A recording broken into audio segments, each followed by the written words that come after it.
So according to the Canadian Real Estate Association, the Canadian real estate market has finally flipped. Yes, it has started to cool. At least that's what the numbers are indicating. But the real story is going to be what happens in June. I'm going to talk about all the things, including the Canadian Real Estate Association's news release, and talk about what you should be doing with respect to a strategy going forward for buying a home. But before we get into it, do me that favor, hit that subscribe button, hit that notification bell, and please hit that like button so more people like you can see this video. And don't forget about our race to 25,000 subscribers, where we're going to give $5,000 to one lucky subscriber simply for subscribing, and they can use it to pay off their RESP, their RSP, their TFSA, or to simply pay off their mortgage. And I guess they wouldn't be really paying off any of those registered accounts, they'd be contributing to them. So it's completely up to the winner to do with it what they want, but all you have to do to win is subscribe. It's free, it's easy, it's definitely worth it. So go ahead, click that subscribe button. The definitive guide on how to manage your credit: product, penalty, price, in that order. It's never been more important to get your mortgage right. Okay, so let's get into it. Let's discuss the Canadian Real Estate Association's market report for June of 2021 and their discussion around the market actually moderating as opposed to being super red hot like it has been for the last 6 to 12 months. And this is a really great source of information if you guys are looking for it. What I'm going to use today is the Canadian Real Estate Association, CREA's own stats and market package. What you'll notice is that they use something called the HPI benchmark, which is a specific type of property that kind of dictates what's happening to that specific type of property in different markets. Because quite frankly, what happens when you look at average home prices is average home prices tend to skew the numbers, because if you get a bunch of really, really big sales, which you'll see in this report, or you get a bunch of really, really, really low sales, it can really screw up what the numbers are and paint a different picture than what's actually happening. So let's get into it. I'm going to open up the Canadian Real Estate Association's National Housing Statistics, and their headline for June of 2021 is "The housing market continues to moderate in May." So really not the same sort of crazy headlines that we've been seeing the last few months. This is a very modest headline, very reasonable headline. And I'm just going to read some of the stats from the summary here so you guys kind of get a picture of what's going on in the national real estate market. So national home sales declined by 7.4% on a month-over-month basis in May. So compared to April, sales were down 7.4%. Could be a bunch of reasons for that. Could be that we've run out of our buyers, or our potential pool of buyers. Could be that there were lockdowns and we therefore saw less home sales. I don't think it's that one really. It could be a whole bunch of things, but basically what we're saying is we're seeing what seems to be a peak in April for sales and then things kind of moderating from there. Actual not seasonally adjusted activity was up 103% year over year. No surprise here. Obviously in May of last year, we didn't see a lot of home sales.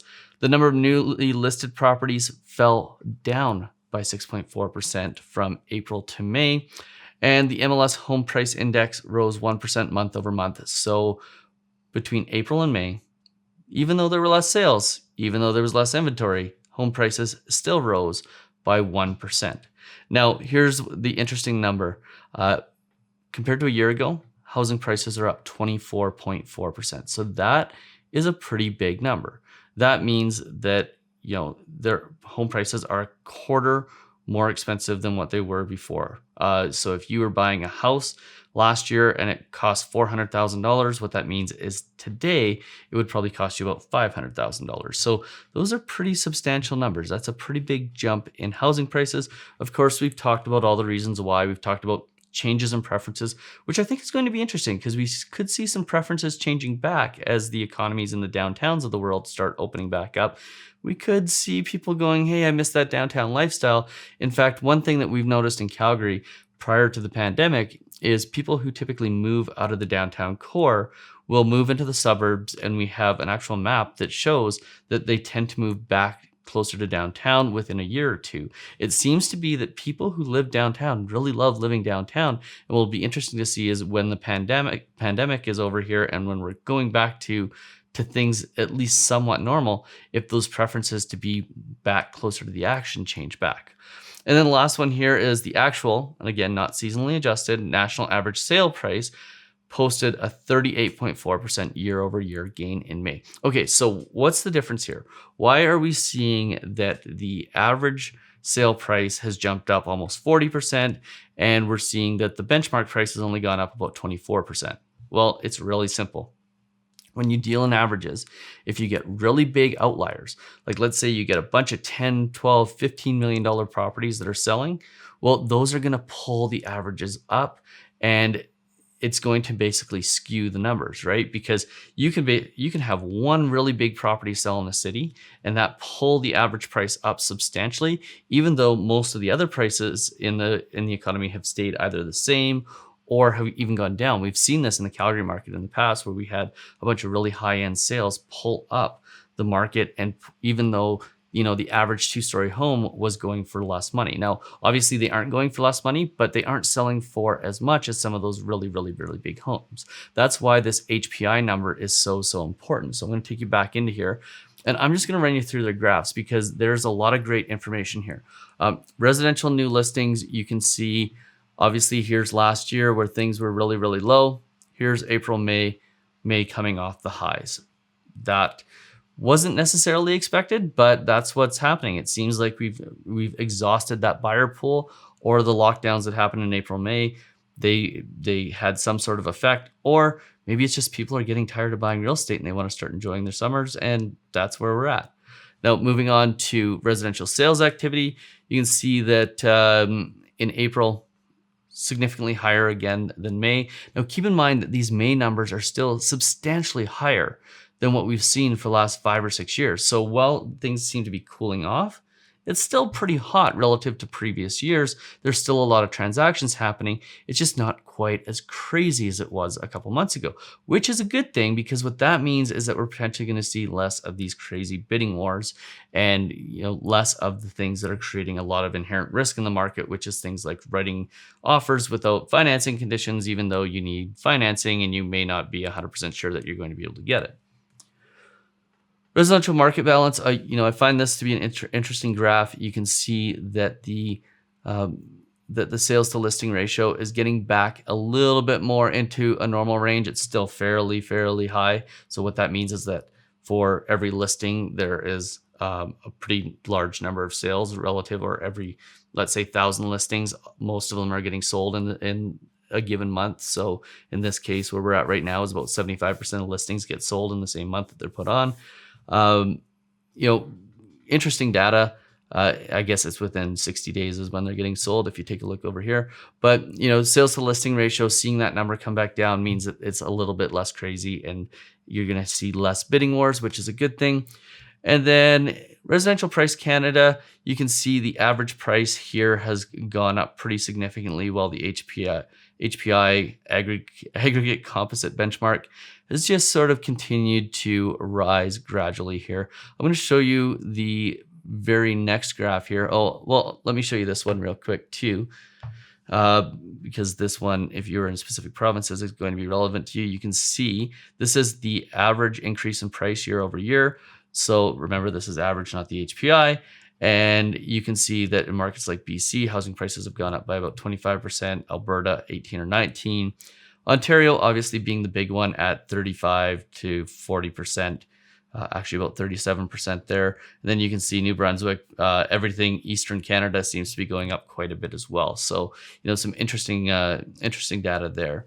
Now, here's the one I want to show you, because this is the one that I think really matters, because what this does is this tells you what has been happening for a specific type of property in a specific market. So this is what's called the HPI benchmark. And what it does is it takes different types of properties and measures what's happening in those specific types of properties, so that, a big mansion that has 30 bedrooms isn't going to throw out the numbers and throw a weird average high price. And what you can see in the one that we typically look at is the composite, or the 2-story single family home. And what you can see is that these have all gone up pretty consistently here over the last year, and that's where you're seeing that 24% price gain. In fact, the composite benchmark price in Canada, which is essentially what a typical person is going to pay for a house has gone up just over $700,000 for the first time ever, which is a pretty big number, a pretty big deal. If you go back, you take a look at where we were January 2020, we were still under 600,000, $100,000 increase, $150,000 increase in basically a 12-month period is a pretty big increase. And of course, we've talked about why this has all happened. It's because there's lower interest rates. Lower interest rates means that you can borrow significantly more money while still making the same payments. Obviously, that creates some risk down the road with respect to if you're purchasing and getting a really, really low interest rate and then interest rates eventually go up. But obviously the Bank of Canada, not the Bank of Canada, the Office of the Superintendent of Financial Institutions and the Federal Finance Minister have done a lot in the last 5 years using the stress test to make sure that this is not as scary of an issue. That is why when you qualify right now, you qualify at 5.25% rather than at the rate you're paying, which is probably under or around 2%, because what they've done is they've made it so when you qualify, you're qualifying as if interest rates have gone up to 5.25% already. So that fear of interest rates going up and it being something that is catastrophic to the economy and catastrophic to the housing market, yeah, it's potentially there. But for the most part, most people, as long as their incomes have stayed relatively similar, are going to be able to weather the storm of interest rates increasing because they've qualified at those higher interest rates. Not to mention the fact that if interest rates are increasing, it is likely because there's inflation. And if there's inflation, it likely means higher wages, which means that those same consumers that have low interest rates now, in the event that interest rates go up, will have more income in order to maintain a mortgage payment at a higher interest rate. So, if you are thinking about purchasing a property and you are worried about high interest rates, know first and foremost that you're having to qualify at higher interest rates. So the threshold for what you need to qualify has already been set so that you're having to qualify at a higher interest rate and therefore, at least in theory, can afford a higher interest rate. Also know that if interest rates go up, it's probably because your income went up. Don't be afraid to get into the market. Take advantage of the fact that things are cooling. I don't think you're going to see a big jump from here in housing prices. June will be really, really interesting to see what happens because, quite frankly, if the lockdowns really did have an effect on the real estate market and that's what slowed the market, then in theory, as the lockdowns come off and people are able to go out, then in theory, we should see more activity in the housing market again. I just don't think that's necessarily what we're going to see.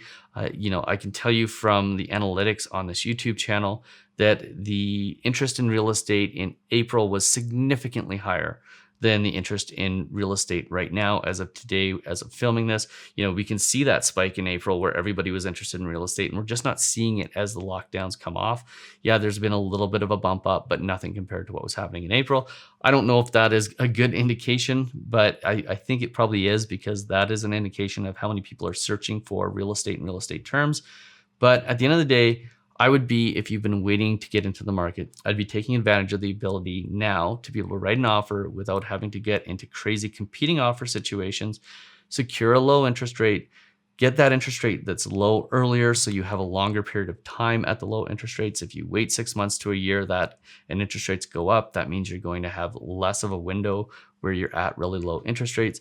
And, just if you're ready to get into the market, if you've got the down payment available, then do it at your earliest opportunity because all that means is that you will be able to pay off that mortgage sooner if you're getting into the market sooner. Now, one other thing to note here is that during all this craziness, all the fundamentals of how to buy a house have pretty much gone out the window. Financing conditions, home inspections, the normal things that come along with buying a house seem to have been forgotten, and they've been forgotten by a lot of the real estate and the mortgage professionals and everything else. And the things that keep you safe and the knowledge that keeps you safe isn't getting shared in the same way that it would a year or two ago. So, the reason I bring that up is because we have put that information together and we have gone through the entire process, the process that you would have went through pre-craziness into a course called our Homebuyer Bootcamp. And the reason why I bring this up is because if you are in the process of getting into buying a home, I suggest that you go and take that course and get reacquainted with how the real estate process is supposed to be done so that you aren't convinced to do something like not write a financing condition or not write a home inspection condition or not go through the process in the way that the process is meant to be gone through. So we created that course. We have priced it so inexpensively that anybody who is looking at getting into purchasing a property can take it and have full comfort in the fact that it is affordable and that they're going to get at least 10 to 50 times their value in their money back from a value perspective with respect to the information that is in it. I've also put a special offer in that course from Mortgage 360 that will guarantee that you get at least 10 times your money back if you choose to use us for your mortgage. And by all means, it is the definitive guide to buying a house in Canada. So I highly recommend that if you're looking at getting into the market, go back, get into that course. I'll put a link in the description below. Reacquaint yourself with the process and how it should be done.